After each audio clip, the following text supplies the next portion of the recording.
Indian contract act 1872 chapter 7 में indemnity and guarantee को define किया गया है।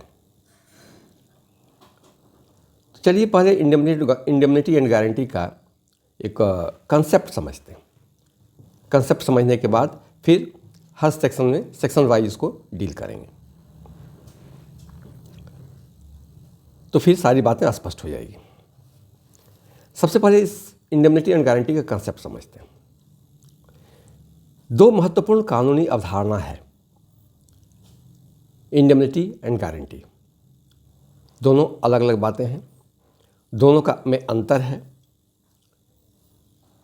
ये चैप्टर दोनों के अंतर को भी समझाता है, दोनों की अवधारणाओं को, दोनों के कंसेप्ट को भी बताता है। इंडेमनिटी क्या है? एक लीगल कॉन्ट्रैक्ट है। इंडेमनिटी एक लीगल कॉन्ट्रैक्ट है जिसमें एक पक्ष, जिसे कहते हैं इंडेमनीफायर, क्या कहते हैं? इंडेमनीफायर, किसी भी नुकसान या क्षति के लिए दूसरे पक्ष को क्षतिपूर्ति देने का वादा करता है। अर्थात इंडेमनीफायर अनुबंध के परिणाम स्वरूप होने वाली किसी भी वित्तीय हानि या देनदारी की क्षतिपूर्ति का वचन देता है। फॉर फाइनेंशियल लॉस और liability incurred as a result of the contract. और जिस पक्ष को इंडेमनीफाई करता है, एक इंडेमनीफायर हो गया जो इंडेमनीफाई कर रहा है, और जिस पक्ष को इंडेमनीफाई करता है उसे कहते हैं इंडेमनिटी होल्डर। अब दूसरा वर्ड है गारंटी। एक इंडेमनिटी है और एक गारंटी। गारंटी क्या है? गारंटी भी एक लीगल कॉन्ट्रैक्ट है जिसमें एक व्यक्ति, जिसे कहते हैं श्योरिटी, जमानतदार, किसी अन्य व्यक्ति को प्रिंसिपल डेटर कहलाता है, उसके ऋण या दायित्व के लिए रिस्पॉन्सिबल होने के लिए सहमत होता है, उसकी रिस्पॉन्सिबिलिटी लेता है। यदि प्रिंसिपल डेटर उन दायित्वों को पूरा करने में विफल रहता है तो जमानतदार, श्योरिटी जिसको कहते हैं, प्रिंसिपल डेटर के समान दायित्व को पूरा करने का वादा करता है। कॉन्ट्रैक्ट ऑफ गारंटी का उपयोग आमतौर पर विभिन्न वित्तीय लेन देन जैसे ऋण और क्रेडिट व्यवस्था में किया जाता है। देखिए, इंडेमनिटी और गारंटी दोनों में क्या अंतर है? इंडेमनिटी एक contractual obligation where one party promises to compensate for the potential loss or damage incurred by another party, whereas guarantee is legal promise made by a third party to convert a debit or obligation of another party if they fail to fulfill their obligation. क्षतिपूर्ति एक संविदात्मक contractual दायित्व है जहां एक पक्ष दूसरे पक्ष को होने वाले संभावित नुकसान या क्षति की भरपाई करने का वादा करता है। गारंटी किसी तीसरे पक्ष द्वारा किसी अन्य पक्ष के ऋण या दायित्व को कवर करने के लिए किया गया कानूनी वादा है। यदि वे अपने दायित्व को पूरा करने में विफल रहते हैं तो कॉन्ट्रैक्ट ऑफ इंडेमनिटी और कॉन्ट्रैक्ट ऑफ गारंटी बिल्कुल समान दिखते हैं, लेकिन दोनों में एक वैचारिक अंतर है जो दोनों को अलग अलग बनाता है। इंडियन कॉन्ट्रैक्ट एक्ट की धारा 126 के तहत जब कोई व्यक्ति दूसरे के किए गए डिफ़ॉल्ट के मामले में दूसरे की ओर से भुगतान करने के लिए वादा करता है तो गारंटी का कॉन्ट्रैक्ट किया जाता है। उदाहरण के लिए समझते हैं, एक ए प्रॉमिस करता है कि बी से प्रॉमिस करता है कि यदि सी के द्वारा खरीदे गए सामान का भुगतान नहीं करता है तो इसका भुगतान बी करेगा, ए करेगा। ए प्रॉमिस करता है बी से, सी का द्वारा सामान खरीदा जा रहा है। अब ए कहता है कि अगर सी ने सामान का भुगतान नहीं किया तो ए उसका सामान का भुगतान करता है। यहाँ ए है श्योरिटी, बी है क्रेडिटर और सी कहलाएंगे प्रिंसिपल डेटर। ए का ऑब्लिगेशन सेकेंडरी है जो बी के डिफ़ॉल्ट के कारण उत्पन्न होता है। अब एक दोनों के अंतर को समझने का प्रयास करते हैं। इंडेमनिटी, कॉन्ट्रैक्ट ऑफ इंडेमनिटी और contract of guarantee different stage में समझते हैं। पार्टीज टू कॉन्ट्रैक्ट दोनों में क्या अंतर होता है? कॉन्ट्रैक्ट ऑफ इंडेमनिटी में दो पक्ष होते हैं, इंडेमनिफायर एंड इंडेमनिटी होल्डर, जबकि कॉन्ट्रैक्ट ऑफ गारंटी में तीन पक्ष होते हैं, क्रेडिटर होता है, प्रिंसिपल डेटर होता है और सिक्योरिटी होता है। दूसरा है नेचर के संबंध में, nature of performance of contract. तो इंडेमनिटी होल्डर किसी भी कंपनसेशन के लिए डायरेक्टली इंडेमनिफायर से क्लेम कर सकता है, जबकि क्रेडिटर किसी डिफॉल्ट की स्थिति में ही सिक्योरिटी से रिकवर कर सकता है। थर्ड है लायबिलिटी। लायबिलिटी की जहां तक बात है, कॉन्ट्रैक्ट ऑफ इंडेमनिटी में प्राइमरी लायबिलिटी इंडेमनिफायर की होती है, जबकि कॉन्ट्रैक्ट ऑफ गारंटी में सिक्योरिटी की सेकेंडरी लायबिलिटी होती है, यानी प्राइमरी जिम्मेदारी, प्राइमरी लायबिलिटीज प्रिंसिपल डेटर की होती है। अब परफॉर्मेंस के बेस को लेकर देखते हैं कि दोनों में क्या अंतर है। तो इंडेमनिटी कॉन्ट्रैक्ट में perform in case of loss और damage, indemnity contract of indemnity is perform in case of loss और damage. A contract for guarantee is performed in a case of default in payment. Next है manner of recovery. Recovery कैसे करेंगे? Indemnity holder अपने नुकसान की राशि सीधे indemnifier से रिकवर कर सकता है, लेकिन कॉन्ट्रैक्ट ऑफ गारंटी में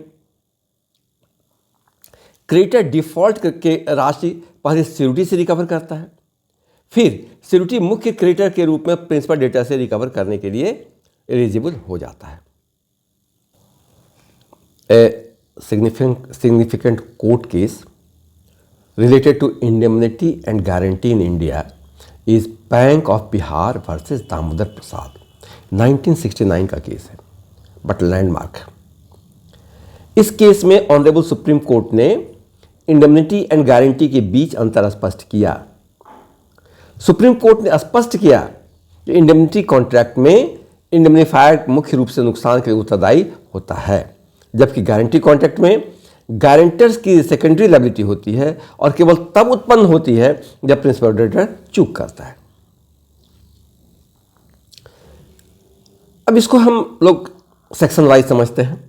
इंडियन कॉन्ट्रैक्ट एक्ट 1872 का सेक्शन 124 से 147 तक इंडेमनिटी एंड गारंटी को डिफाइन किया गया है। तो अब इन सेक्शंस को समझते हैं।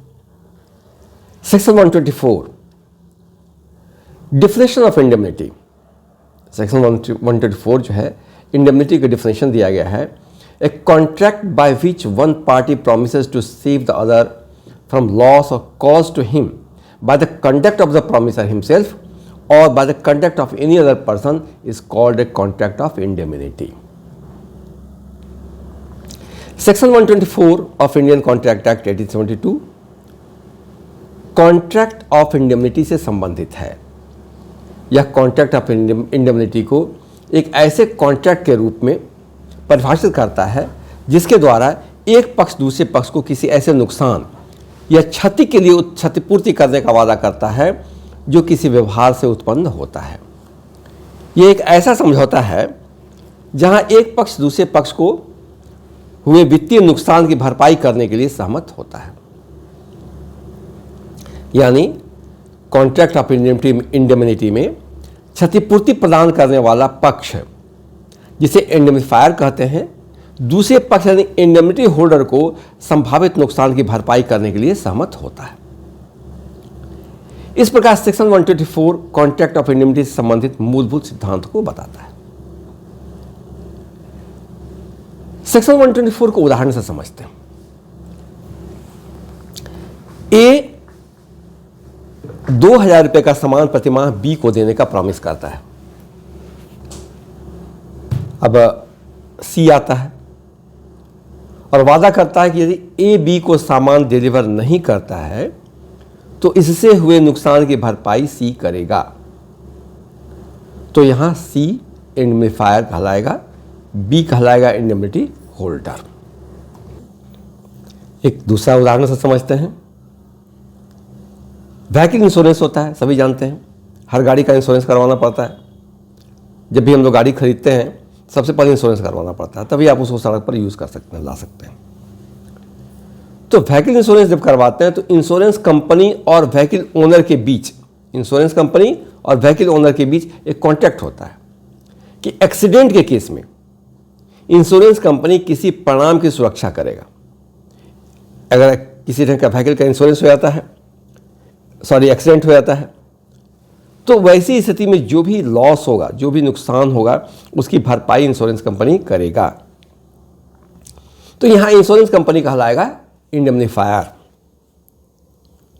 और व्हीकल ओनर क्या कहलाएगा? Indemnity holder. A contract between an insurance company and vehicle owner to save the latter from consequences of the vehicle accident is called a contract of indemnity. एक और उदाहरण लेते हैं।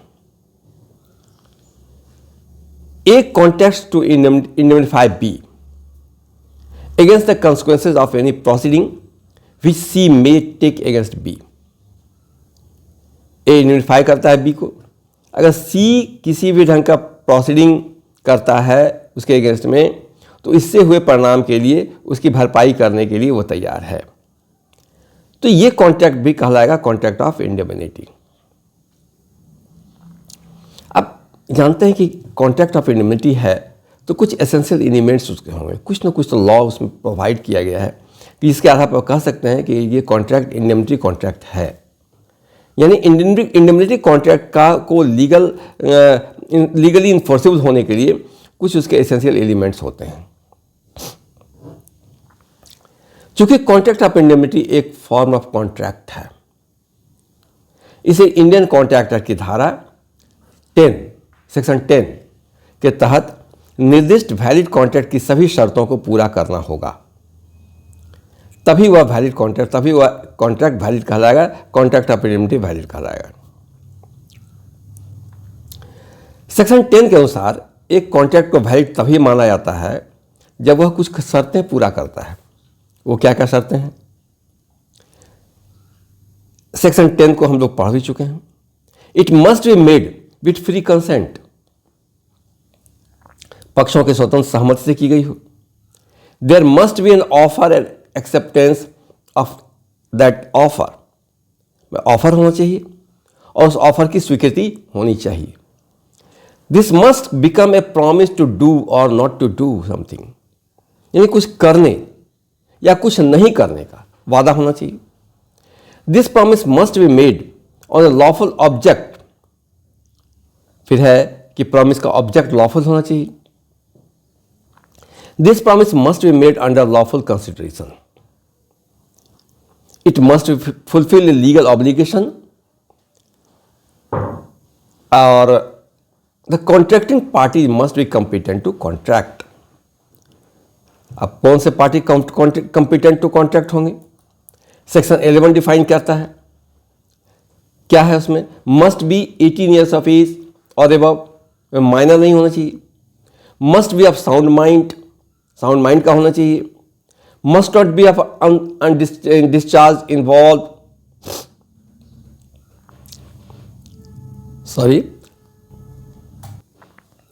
must be of sound mind, must not be on discharge insolvent, must not be disqualified by any law in force, it must be made with good faith.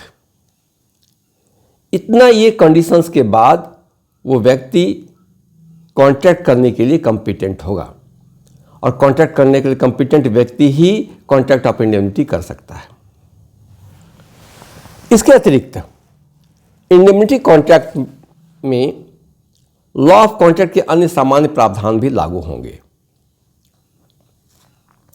Section 10 की विस्तृत जानकारी part 2 में दी जा चुकी है, इसलिए पार्ट 2 को अवश्य देखें। देखिए, contract of insurance, indemnity contract और गारंटी, ये सभी क्या कहलाते हैं? Contingent in nature, contingent in nature. Contract of insurance, indemnity and guarantee are contingent in nature. एक आकस्मिक अनुबंध कुछ करने या न करने का अनुबंध है। यदि इस तरह के अनुबंध के लिए संपार्श्विक कोई घटना होती है या नहीं होती है। अब कॉन्टीजेंट कॉन्ट्रैक्ट क्या है? अभी हमने कहा कि कॉन्ट्रैक्ट ऑफ इंश्योरेंस, इंडेमनिटी और guarantee are contingent in nature. तो कॉन्टीजेंट कॉन्ट्रैक्ट क्या है? कॉन्टीजेंट क्या है? कॉन्टीजेंट कॉन्ट्रैक्ट आकस्मिक अनुबंध कुछ ऐसे करने या न करने का एक कॉन्ट्रैक्ट है।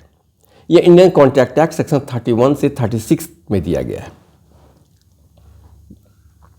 इसकी भी व्याख्या अलग से की गई है।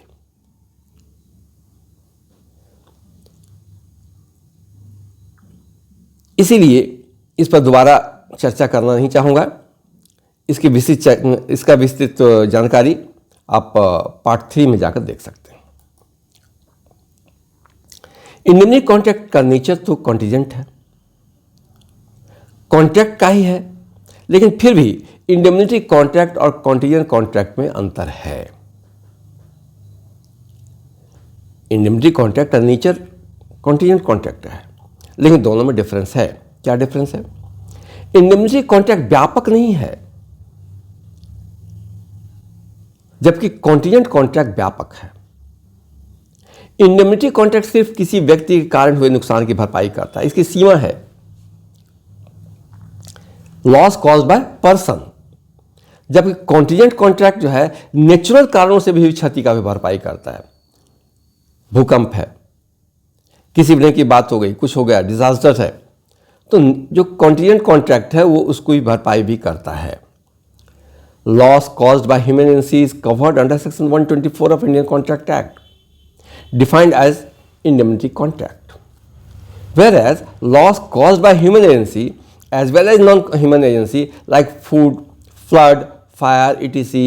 is covered under section 31 of Indian Contract Act, defined as contingent contract. यानी contingent contract को कहाँ डिफाइन किया गया है? सेक्शन 31 में। और जो loss caused by human agency है वो डिफाइंड है सेक्शन 124 ऑफ। एक बात और यह कि इंडेमनिटी कॉन्ट्रैक्ट में दूसरे पक्ष के अर्थात इंडेमनिटी होल्डर के किसी नुकसान की स्थिति में कंपनसेशन की राशि के अतिरिक्त, जो कंपनसेशन की राशि है वो तो होगा ही, उसके अतिरिक्त इंडेमनिटी के तहत कंपनसेशन की राशि वापस करने की प्रक्रिया में हुए खर्च का भी अधिकार होता है। जो कंपनसेशन है तो है, और उसको वसूल करने के लिए अगर कानूनी प्रक्रिया करनी पड़ी तो उस कानूनी प्रक्रिया में जो खर्च होगा उसको भी पाने का अधिकार इसमें होता है। अब आते हैं section 125, rights of indemnity holder when sued. कब? जब कोई वाद लाया जाता है तो इंडेमनिटी होल्डर के क्या क्या अधिकार हैं। The promise is in a contract of indemnity acting within the scope of his authority is entitled to recover from promisor। अर्थात इंडेमनिटी कॉन्ट्रैक्ट में इंडेमनिटी होल्डर अपने अधिकार के दायरे में कार्य करते हुए वसूली का अधिकार रखता है।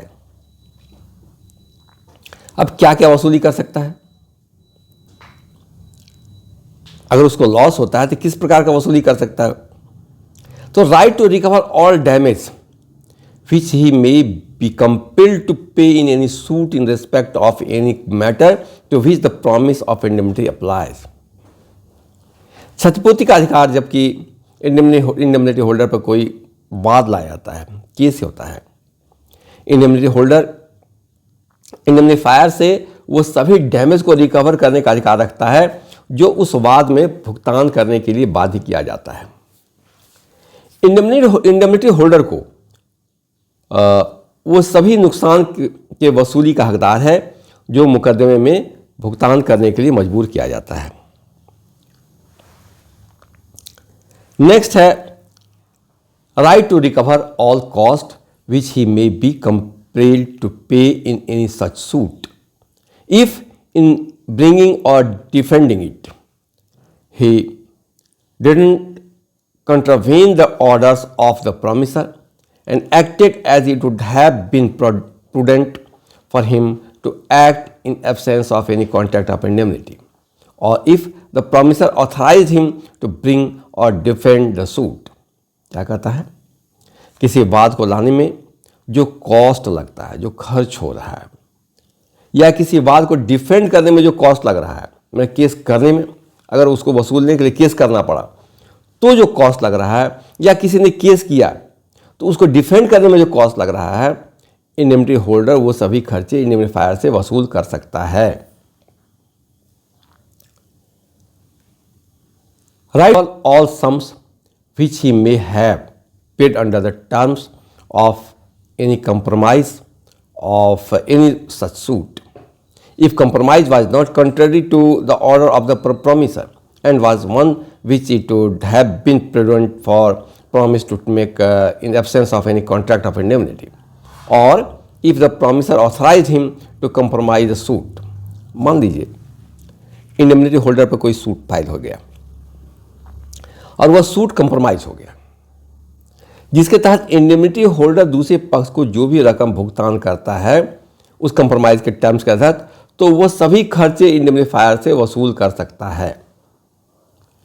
इंडेमनिटी होल्डर दूसरे पक्ष को जो भी रकम भुगतान करेगा उस कंप्रोमाइज के तहत वो इंडेमनिफायर से वसूल कर सकता है. इंडेमनिटी होल्डर क्षतिपूर्ति के रूप में वो सारी राशि वसूल कर सकता है जो उसने किसी भी पक्ष को मुआवजे के रूप में भुगतान किया हो, जिसके विरुद्ध हुआ क्षतिपूर्ति अनुबंध के तहत किए गए वादे के तहत क्षतिपूर्ति पाने का अधिकारी है. यहाँ पे इंडेमनिटी होल्डर की कुछ जिम्मेदारियां भी होती हैं. ऐसे नहीं कि बस जो मर्जी सो कर लेंगे, वैसा नहीं होता है. जैसे कि क्षतिपूर्ति का अनुबंध किया जाता है, कॉन्ट्रैक्ट ऑफ इंडेमनिटी का बनता है. इंडेमनिटी होल्डर को इस शर्त के साथ अधिकार दिया जाता है कि इंडेमनिटी होल्डर परिश्रम पूर्वक अच्छे विश्वास में और सच्चे इरादे के साथ कार्य करेगा. इंडेमनिफायर को धोखा नहीं देगा, छल प्रपंच से नहीं करेगा, उसे धोखा देने का प्रयास नहीं करेगा. यह इंडेमनिटी होल्डर का दायित्व है. इंडेमनिटी होल्डर का सबसे महत्वपूर्ण दायित्व है to comply with the terms and conditions of contract of indemnity so met. जो भी उसमें कॉन्ट्रैक्ट में इंडेमनिटी होल्डर अपने दायित्व का सही तरीके से पालन करेगा, निर्वहन करेगा, जो उस कॉन्ट्रैक्ट में निर्धारित है, डिसाइड किया गया है, तो इंडेमनिफायर उसके किसी नुकसान का, अगर ऐसा नहीं करता है तो इंडेमनिफायर उसके किसी भी नुकसान के लिए दायी, रिस्पॉन्सिबल नहीं होगा. यद्यपि इंडेमनिफायर के अधिकारों पर इंडियन कॉन्ट्रैक्ट एक्ट पूर्णतः साइलेंट है,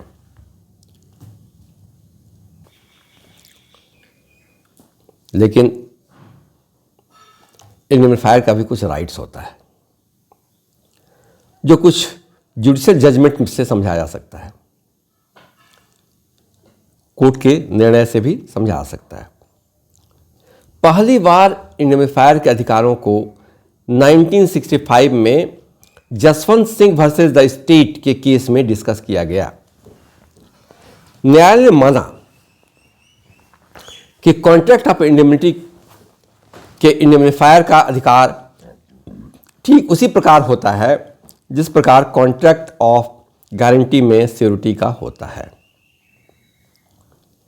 अब आते हैं सेक्शन 126, कॉन्ट्रैक्ट ऑफ गारंटी.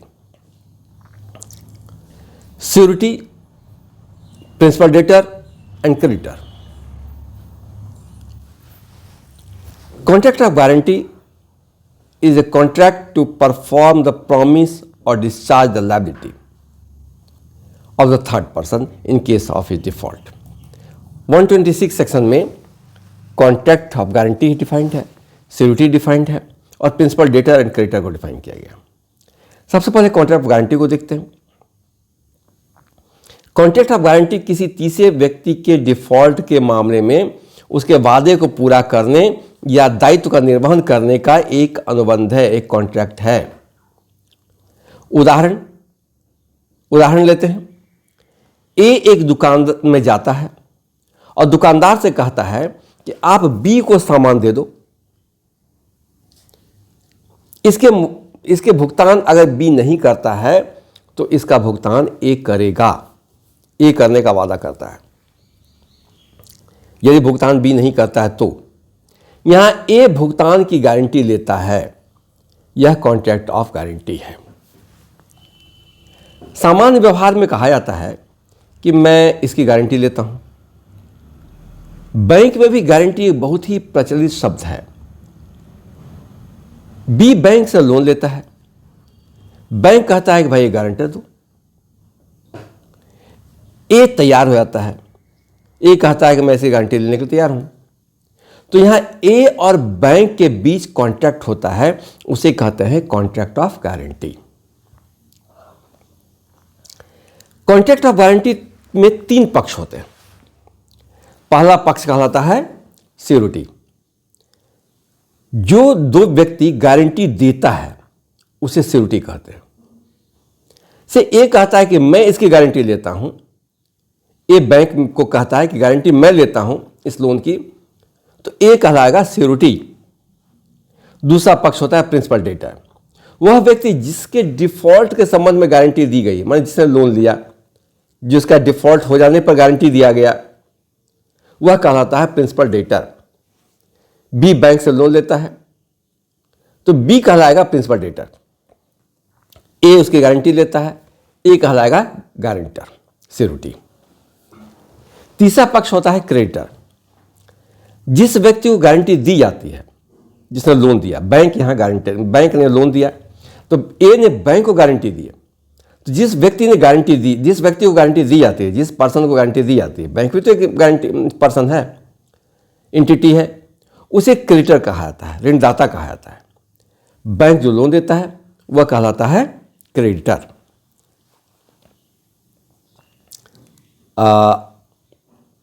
अर्थात कह सकते हैं कि बैंक ऑफ गारंटी सेक्शन 126 के तहत कॉन्ट्रैक्ट ऑफ गारंटी कहलाता है। कॉन्ट्रैक्ट ऑफ गारंटी एक कॉन्ट्रैक्ट है और इसमें वैलिड कॉन्ट्रैक्ट की सभी शर्तें लागू होती हैं। कॉन्ट्रैक्ट ऑफ गारंटी में 3 पक्ष होते हैं और तीन कॉन्ट्रैक्ट भी होते हैं। 3 पक्ष तो हम लोग देखें, 3 कॉन्ट्रैक्ट भी होता है। जो ही कॉन्ट्रैक्ट ऑफ गारंटी होती है तो 3 कॉन्ट्रैक्ट होता है। पहला कॉन्ट्रैक्ट होता है क्रेडिटर और प्रिंसिपल डेटर के बीच। दूसरा कॉन्ट्रैक्ट होता है क्रेडिटर और श्योरिटी के बीच।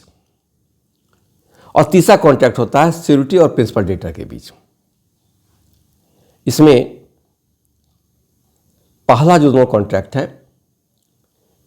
यानी क्रेडिटर और प्रिंसिपल के बीच और क्रेडिटर और श्योरिटी के बीच, ये दोनों कॉन्ट्रैक्ट एक्सप्रेस कॉन्ट्रैक्ट होता है।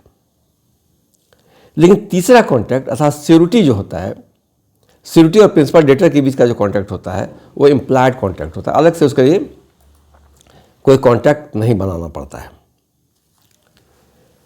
अब आते हैं सेक्शन 11।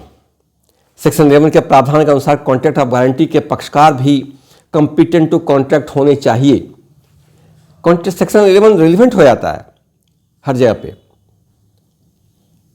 जब भी कोई कॉन्ट्रैक्ट होता है सेक्शन 11 रिलेवेंट हो जाता है। सेक्शन 11 क्या दिया कि कॉन्ट्रैक्ट ऑफ गारंटी के पक्षकार को भी कॉम्पिटेंट टू कॉन्ट्रैक्ट होने चाहिए। यदि प्रिंसिपल डेटर माइनर है तो भी एक कॉन्ट्रैक्ट गारंटी, लेकिन यदि प्रिंसिपल डेटर माइनर है तो क्या यहां कॉन्ट्रैक्ट ऑफ गारंटी होगा? हो सकता है। प्रिंसिपल डेटर माइनर है तो यहां कॉन्ट्रैक्ट ऑफ गारंटी हो सकता है, इस शर्त के साथ कि इसकी जानकारी श्योरिटी को है। जो श्योरिटी दे रहा है, जो गारंटी दे रहा है, उसको इसकी जानकारी होनी चाहिए कि प्रिंसिपल डेटर माइनर है। क्योंकि इस स्थिति में क्या होता है कि प्रिंसिपल डेटर की पूरी लायबिलिटी श्योरिटी की होती है। प्रिंसिपल डेटर की पूरी लायबिलिटी श्योरिटी की होती है। कॉन्ट्रैक्ट ऑफ गारंटी में यह तो है कि चूंकि ये एक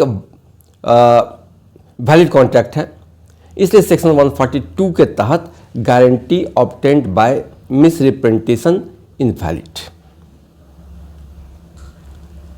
मिसरिप्रेजेंटेशन क्या है? यह defined under section 18 of contract act है। दूसरी बात है सेक्शन 143 के तहत guarantee obtained by concealment of fact invalid होगा। ऐसी गारंटी जो किसी तथ्य पर मौन रहकर ली गई हो, जो कॉन्ट्रैक्ट में परिभाषित करती हो, वह इनवैलिड होगा। कंसीलमेंट ऑफ फैक्ट क्या है? एक mode of fraud defined under section 17 है। कंसीलमेंट ऑफ फैक्ट जो है उसको कह सकते हैं एक फ्रॉड है। सेक्शन 17 में जो फ्रॉड डिफाइंड है उसके तहत आप कंसीलमेंट ऑफ फैक्ट को फ्रॉड कर सकते हो। अब section 127 consideration for guarantee. Contract of guarantee में कंसिडरेशन भी आवश्यक है। कंसिडरेशन लीगली इन्फोर्सेबल लायबिलिटीज होती है। कंसिडरेशन किस फॉर्म में होती है? एनीथिंग डन, कुछ कर रहे हैं, और any promise made for benefit of principal debtor. Principal debtor के लाभ के लिए कोई वादा करते हैं। May be sufficient consideration to the security for giving a guarantee.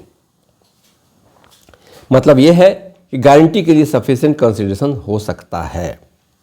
उदाहरण से समझते हैं। बी ए से सामान की डिलीवरी का उधार के आधार पर करने के लिए रिक्वेस्ट करता है। कहता है भाई कि हमको उधार दे दो, हम तुमको भुगतान कर देंगे। ए कहता है कि वह ऐसा कर सकता है यदि सी इस भुगतान की गारंटी ले ले। तो यहां सी क्या हुआ? सी की गारंटी को सफिशिएंट कंसिडरेशन माना जा सकता है, क्योंकि अगर बी इसका भुगतान नहीं करता है तो इसका भुगतान कौन करेगा? सी करेगा। यही उस प्रॉमिस उसका कंसिडरेशन है। अब एक और उदाहरण लेते हैं।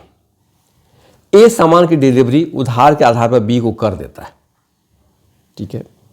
भुगतान करने में असफल हो जाता है बी। अब सी कहता है कि ए से कि भाई तुम बी पर 1 साल तक के लिए कोई केस मत करो। अगर बी भुगतान नहीं करता है तो इसके भुगतान की गारंटी मैं लेता हूं। यहां क्या हुआ? यहां गारंटी का कॉन्ट्रैक्ट पहले नहीं हुआ था। बी जब भुगतान करने में फेल कर गया तब सी इंटर कर जाता है और वो इसकी गारंटी लेता है, सिक्योरिटी बन जाता है। तो यहां सी इस भुगतान की गारंटी लेता है तो सी को कहेंगे कि यहां पर सी की गारंटी को सफिशिएंट कंसिडरेशन माना जा सकता है, क्योंकि प्रॉमिस कर रहा है कि अगर बी भुगतान नहीं करता तो हम कर देंगे। भाई तुम 1 साल तक इस पर केस मत करो। अगर गारंटी में कंसिडरेशन नहीं हो तो कॉन्ट्रैक्ट वॉइड हो जाता है। अब आते हैं section 128।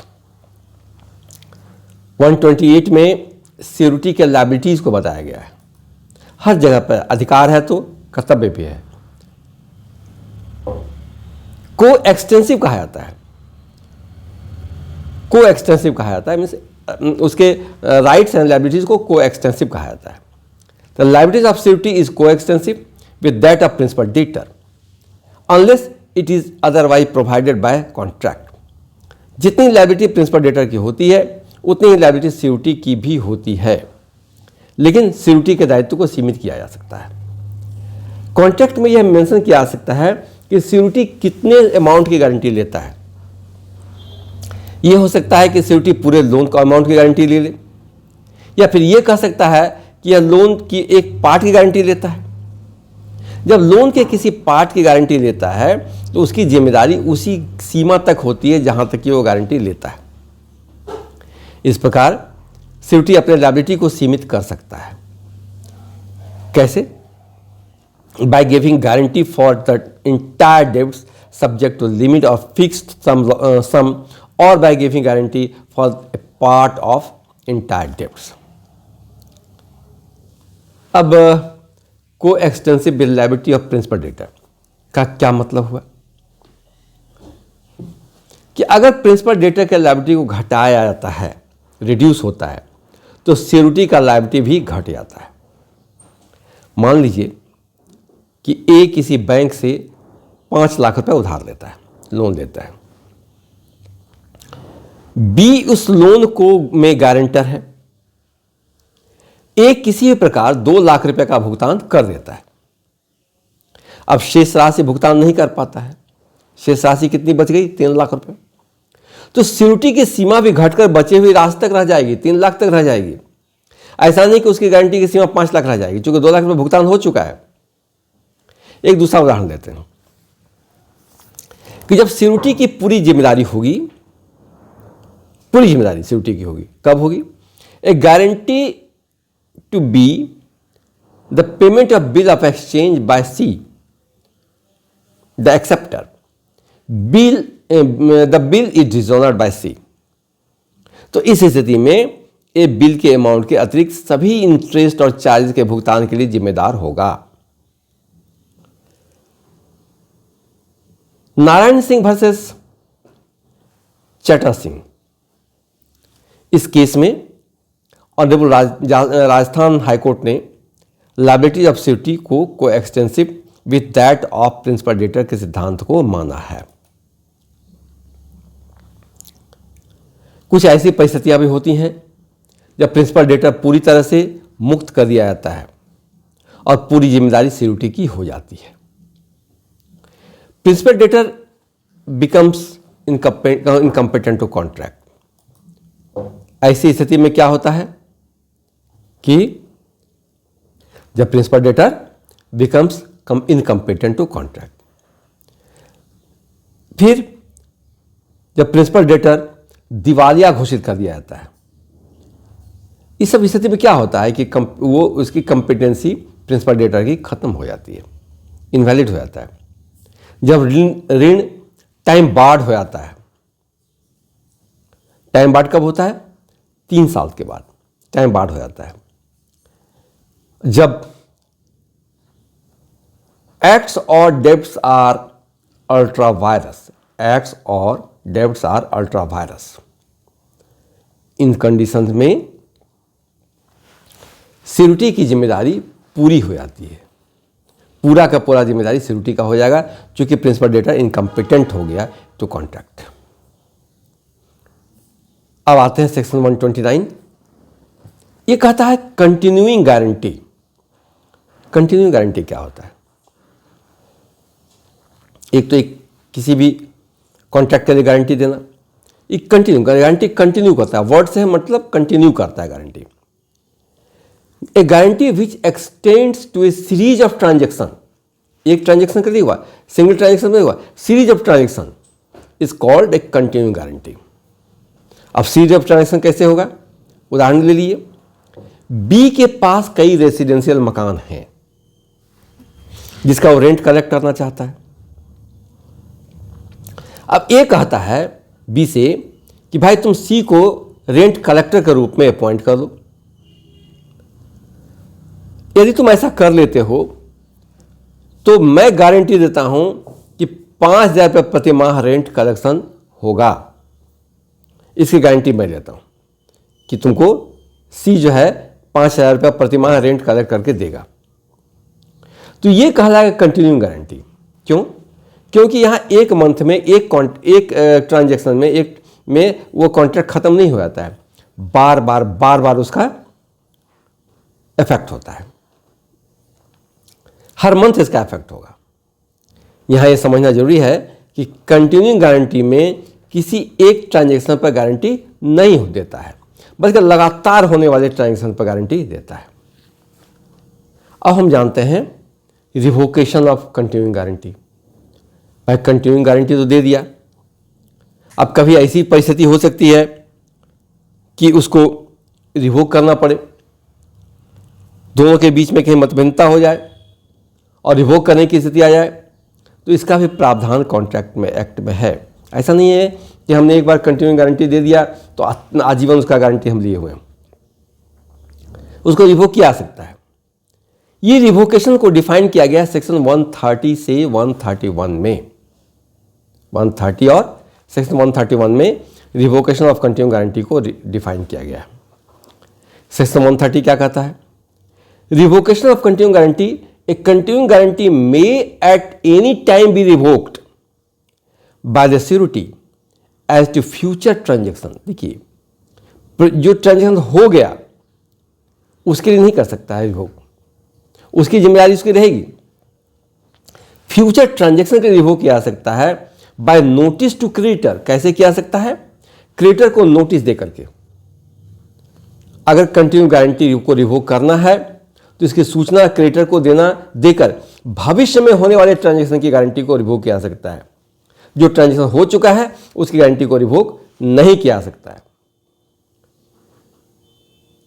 Section 131, revocation of continue guarantee bye securities death. अब सिक्योरिटी का डेथ हो गया, जिसने गारंटी दिया उसकी मृत्यु हो गई, तो ये गारंटी स्वतः रिवोक हो जाएगा। कब से रिवोक होगा? इन फ्यूचर, वो फ्यूचर कंसिक्वेंसेस से रिवोक होगा। ऐसा नहीं कि जो पास्ट जब तक उसका लाइफ था तब तक वो गारंटी स्टैंड करेगा, उसके डेथ के बाद से इसकी गारंटी रिवोक हो जाएगी। लेकिन कैसे होगी? सिक्योरिटी के डेथ के पहले का लायबिलिटी कौन लेगा? उसके पहले के लायबिलिटी सिक्योरिटी के संपत्ति से रिकवर किया जाएगा या उसके इनहेरिटेंस से रिकवर किया जाएगा।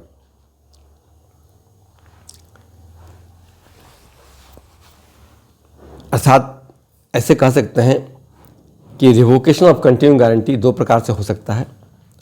पहला सिक्योरिटी द्वारा क्रेडिटर को नोटिस देकर, और दूसरा सिक्योरिटी के डेथ होने पर। नोटिस किसके द्वारा दिया जाएगा? सिक्योरिटी के द्वारा दिया जाएगा। किसको दिया जाएगा? क्रेडिटर को दिया जाएगा। अब भविष्य के ट्रांजैक्शन में मेरी कोई जिम्मेदारी नहीं होगी, ऐसी सूचना सिक्योरिटी क्रेडिटर को देगा लिखित। इसके बाद यदि कोई ट्रांजैक्शन करता है वो प्रिंसिपल क्रेडिटर, तो इसकी जिम्मेदारी सिक्योरिटी की नहीं होगी। अब आते हैं section 132 of Indian contract act. Liability of two person primarily liable not affected by arrangement between them, that one shall be surety on others default। ये सेक्शन 32 है 132।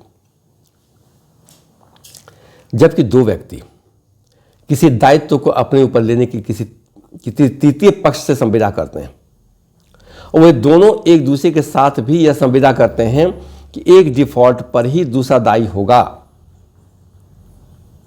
जिस संविदा का वह तृतीय पक्ष का पक्षकार नहीं है, व्यक्ति पक्षकार नहीं है, तब ऐसे दोनों व्यक्तियों में से हर एक के उस तृतीय व्यक्ति के प्रति प्रथम संविदा के अधीन दायित्व पर उस दूसरी संविदा के अस्तित्व पर प्रभाव नहीं पड़ता, यद्यपि उस तृतीय व्यक्ति को उसके अस्तित्व की जानकारी रही हो। उदाहरण देते हैं, थोड़ा कानूनी टर्म है, उदाहरण लेकर स्पष्ट कर सकते हैं। ए और बी ज्वाइंटली और सेवरली सी से प्रॉमिसरी नोट बनाते हैं। ज्वाइंटली भी बनाते हैं और सेवरली भी बनाते हैं। ए बी के लिए जमानत के रूप में इसे बनाता है, और सी को इसका उस समय पता चलता है जब नोट बनाया जाता है। सी जब ए के खिलाफ मुकदमे लाता है तो यहाँ यह तथ्य कि ए ने सी की जानकारी में बी के लिए जमानत के रूप में नोट बनाया था, यह मुकदमे का कोई जवाब नहीं होगा। आगे डिस्चार्ज ऑफ सिक्योरिटी को जानते हैं। किन परिस्थितियों में सिक्योरिटी डिस्चार्ज हो सकता है? 3 स्थिति में सिक्योरिटी अपने दायित्व से डिस्चार्ज किया सकते हैं। 3 ऐसे सर्कमस्टांसेस हैं जब सिक्योरिटी अपने दायित्व से डिस्चार्ज हो सकते हैं। कैसे? बाय रिवोकेशन, जो अभी हम लोग पढ़े हैं, सेक्शन 130, सेक्शन 131। सेक्शन 62 भी है, by novation, rescission and alteration of contract, original contract को रद्द करने का नया कॉन्ट्रैक्ट बना दिया गया। सेक्शन 62 में क्या कहता है कि अगर प्रिंसिपल डेटर और क्रेडिटर के बीच में अपने टर्म्स को चेंज करके नया कॉन्ट्रैक्ट बना दिया गया तो भी रिवोक हो जाता है।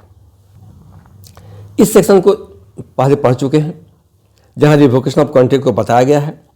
अब रिवोकेशन ऑफ कंटिन्यू गारंटी को हो गया तो स्वतः डिस्चार्ज हो गया। जैसे ही कंटिन्यू गारंटी रिवोक हो गया तो सिक्योरिटी स्वतः डिस्चार्ज हो गया।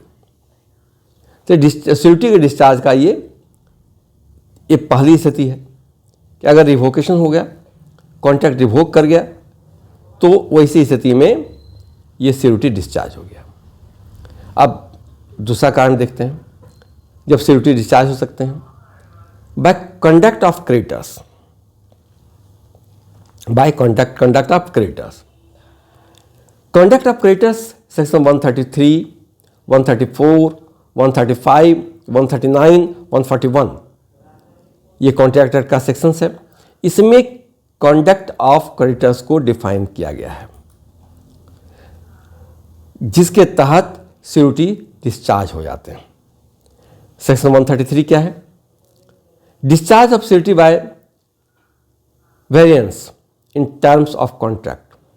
अगर क्रेडिटर्स ने सिक्योरिटी की सहमति के बिना कॉन्ट्रैक्ट के टर्म में कोई परिवर्तन किया तो सिक्योरिटी डिस्चार्ज हो जाएगा। उदाहरण से समझते हैं।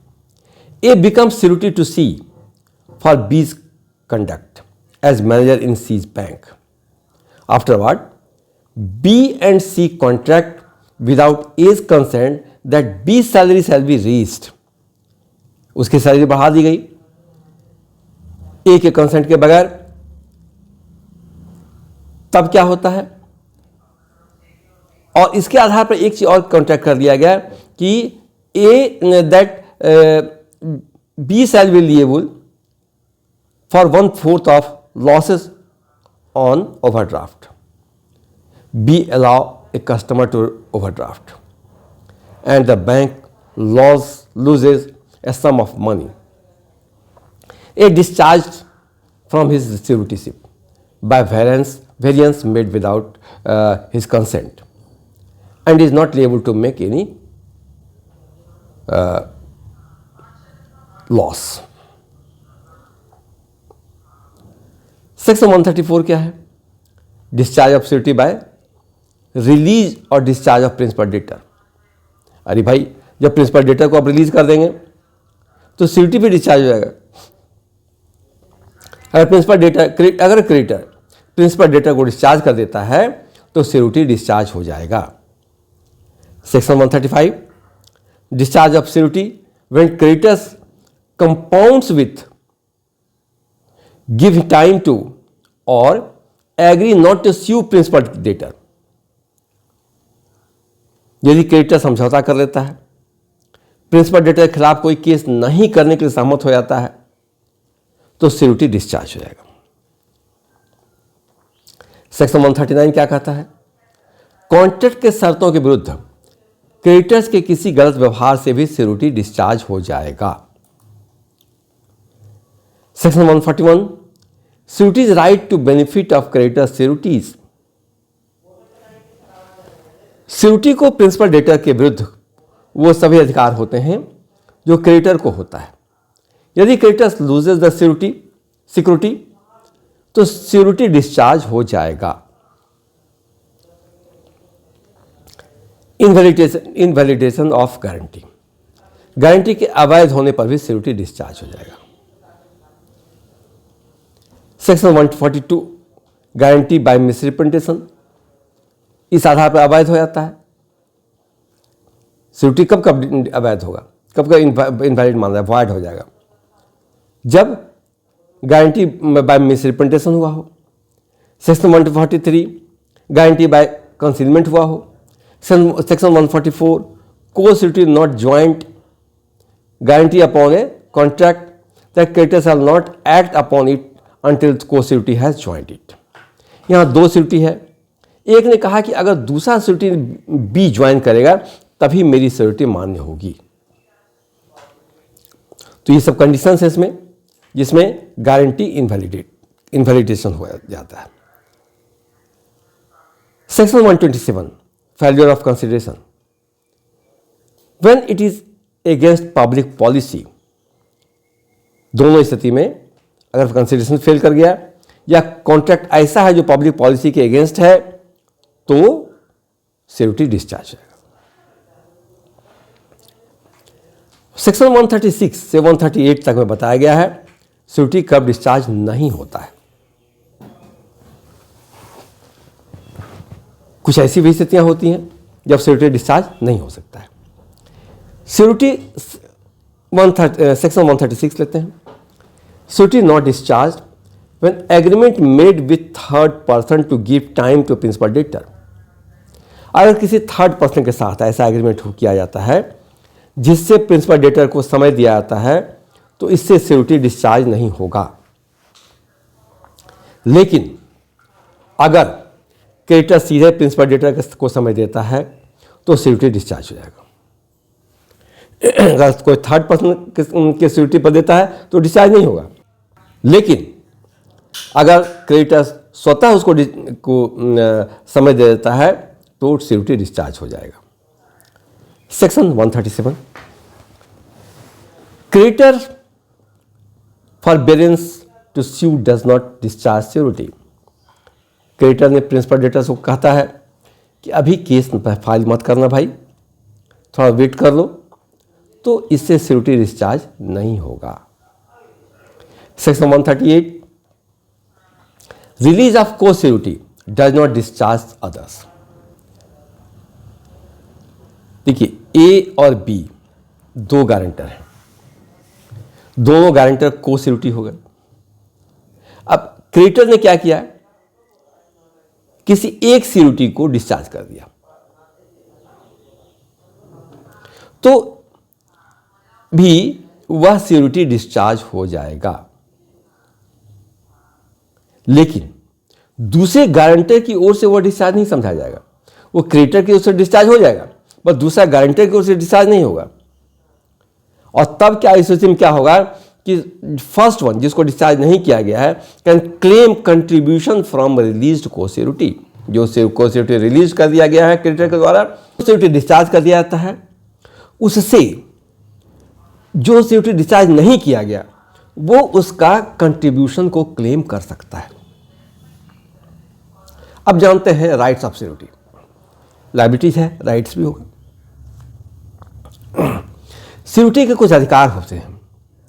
ये अधिकार है right against principal debtor, right against creditor and right against co security. कि उसका प्रिंसिपल डेटर के अगेंस्ट में क्या राइट है, क्रेडिटर के अगेंस्ट में क्या राइट है, सिक्योरिटी का और को सिक्योरिटी के अगेंस्ट में क्या राइट है। Right against principal debtor, security को प्रिंसिपल डेटर के विरुद्ध दो प्रकार के अधिकार प्राप्त होते हैं जो सेक्शन 140 और 145 में दिया गया है। सेक्शन 140 है right of subrogation.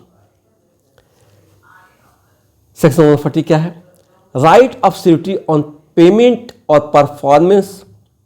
Performance means act of doing that which is required by a contract where a guaranteed debit has become due or default of the principal debtor to perform a guaranteed duty has taken place, the security upon payment or performance of all that he is liable for is invested with all the rights which creditor had against the principal debtor.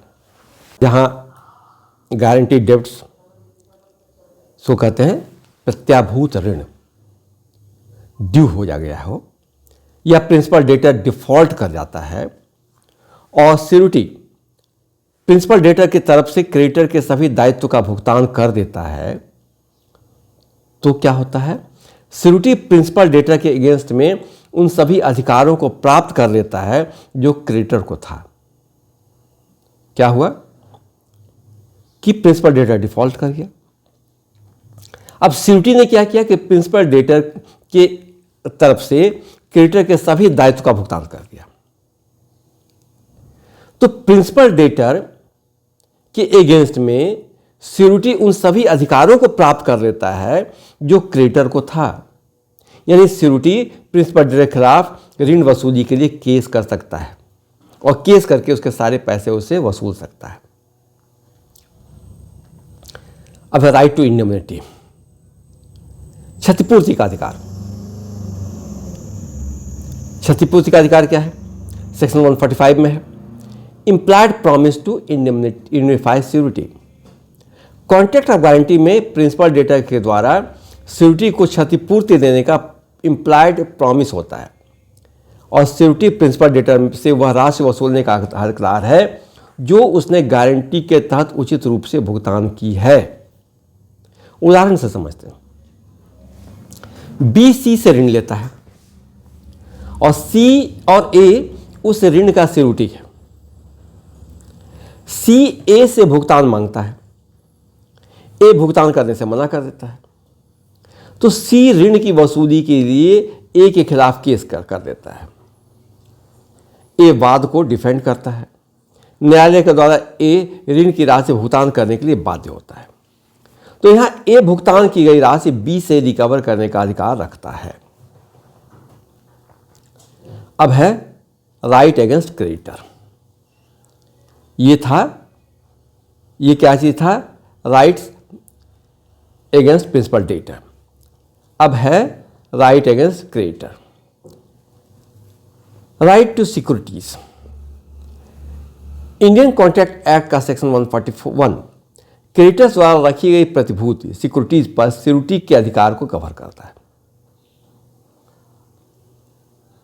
यानी जो security रखी गई है,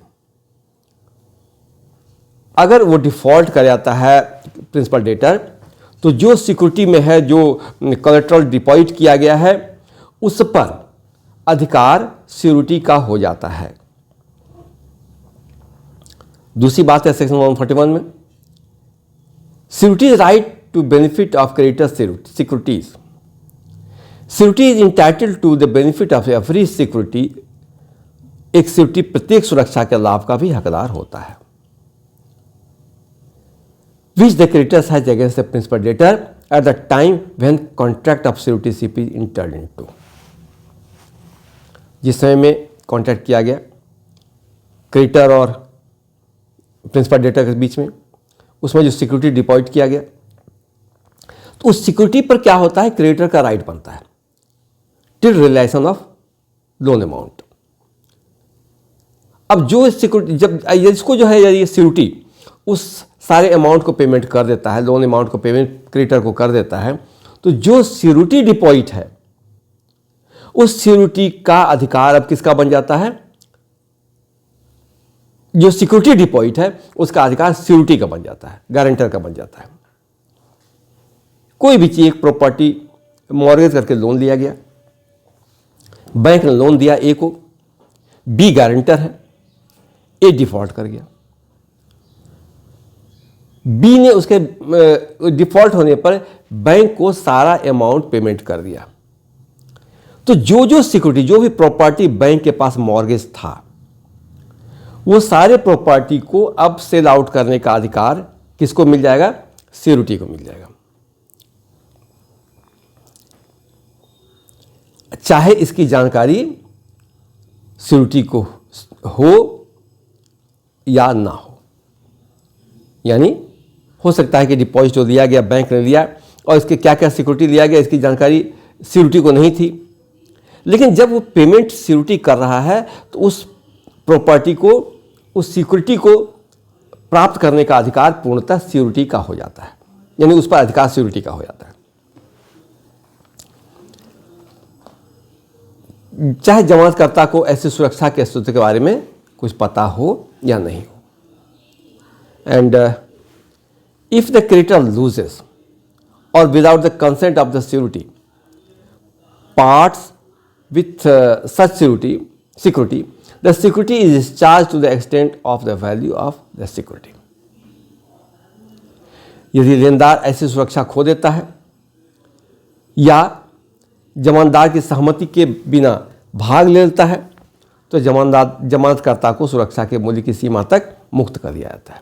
ये भी हो सकता है कि जितना प्रॉपर्टी उसका जमा है वहाँ तक जो है गारंटर जो है वहाँ तक उसको मुक्त कर दिया जा सकता है। उसके बाद उसको सेल आउट करके उससे रिकवर करने के बाद यदि जो अमाउंट बचता है उसके लिए सिक्योरिटी जिम्मेदार होता है।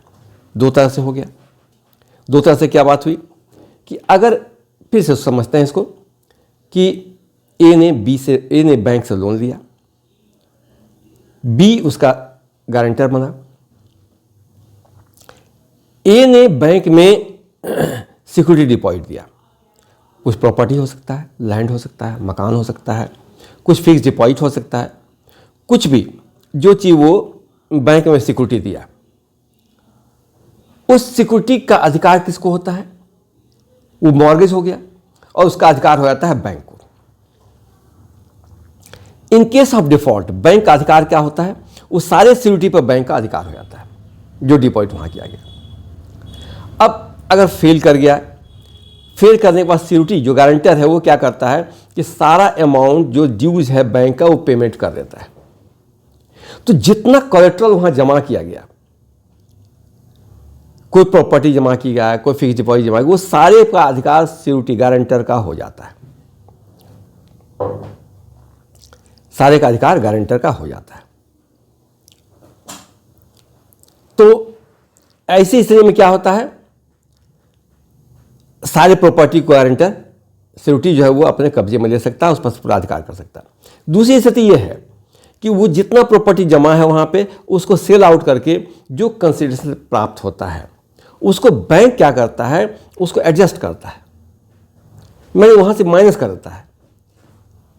10 लाख रुपए का लोन है, सिक्योरिटीज को सेल आउट करके 5 लाख रुपया रिकवर हुआ, तो 5 लाख रुपया वहां से माइनस कर दिया गया और सिक्योरिटी जो है, जो गारंटर बना है, उसकी जिम्मेदारी भी घट करके 5 लाख तक ही रह गई। यदि लेनदार इससे सुरक्षा खो देता है या जमानतदार के सहमति के बिना भाग लेता है तो जमानतदार को सुरक्षा के मूल्य की सीमा तक मुक्त कर दिया जाता है। सी अपने किराएदार बी को एक गारंटी पर 2000 रुपये अग्रिम देता है। सी के पास बी के फर्नीचर गिरवी रखकर 2000 रुपये की अतिरिक्त सिक्योरिटी भी देता है। सी मॉर्गेज को कैंसिल कर देता है, बी दिवालिया हो जाता है और सी उसकी गारंटी पर ए पर मुकदमा करता है। ए को फर्नीचर के मूल्य के रकम के दायित्व से मुक्त कर दिया जाएगा। नेक्स्ट है right against creditor to set off. ऐसी स्थिति में जहां क्रेडिटर को दी गई गारंटी के लिए सिक्योरिटी पर मुकदमा करता है तो सिक्योरिटी प्रिंसिपल डेटर के खिलाफ सेट ऑफ करने का दावा कर सकता है। Right against co security. Third है राइट अगेंस्ट को सिक्योरिटी।